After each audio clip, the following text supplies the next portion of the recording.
Welcome to Rakkamma kitchen.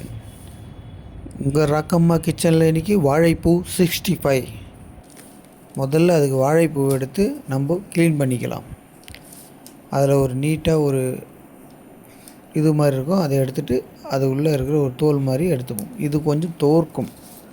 இது எடுத்துட்டால் நமக்கு துரப்பு தன்மை கம்மியாயிடும். அதுக்காக எடுக்கிறது தான். ஒரு சின்ன பவுல் வச்சுக்கோங்க. இதை வாழைப்பூலாம் அதில் போட்டுக்கோங்க. அப்புறம் அது நல்லா தண்ணி ஊற்றி அலசி எடுத்து வச்சுக்கலாம். தண்ணி ஊற்றி அலசி எடுத்து வச்சுக்கிட்டு நமக்கு கடையில் வைக்கிற 65 மசாலாவே போதும், அதையே போட்டுக்கலாம். ஒரு பவுல் எடுத்துங்க, 65 மசாலா வச்சுக்கோங்க. போட்டுட்டு அது கூட கார்ன்ஃப்ளவர் மாவு, அப்புறம் அரிசி மாவு. நீங்கள் எவ்வளோ வாழைப்பூ எடுக்கிறீங்களோ, ஒரு வாழைப்பூனா அதுக்கு தகுந்த மாதிரி யூஸ் பண்ணிக்கோங்க, 2 வாழைப்பூனா அதுக்கு தகுந்த மாதிரி யூஸ் பண்ணிக்கோங்க. அதுக்கு தேவையான உப்பு போட்டுக்கோங்க.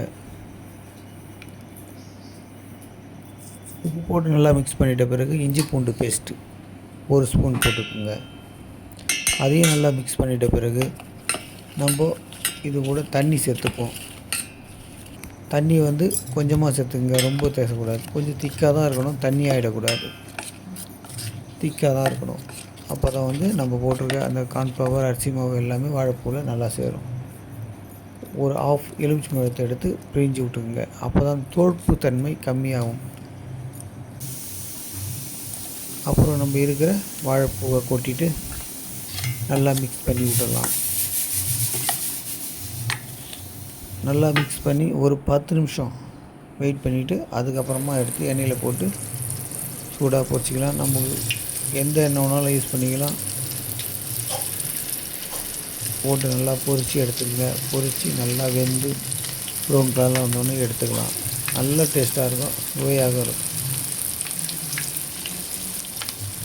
வாழைப்பூ பிடிக்காது, நான் சாப்பிட மாட்டேன்றவங்க இது மாதிரி செஞ்சு சாப்பிட்டிங்கன்னா எல்லாருமே சாப்பிடுவாங்க.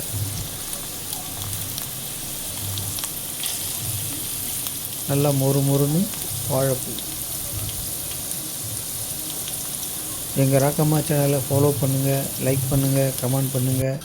இது போன வீடியோஸ்கள் பார்க்கணுன்னா எங்கள் சேனலை ஃபாலோ பண்ணுங்கள். சூப்பரான வாழைப்பூ 65 பகோடா மாதிரி ரெடி.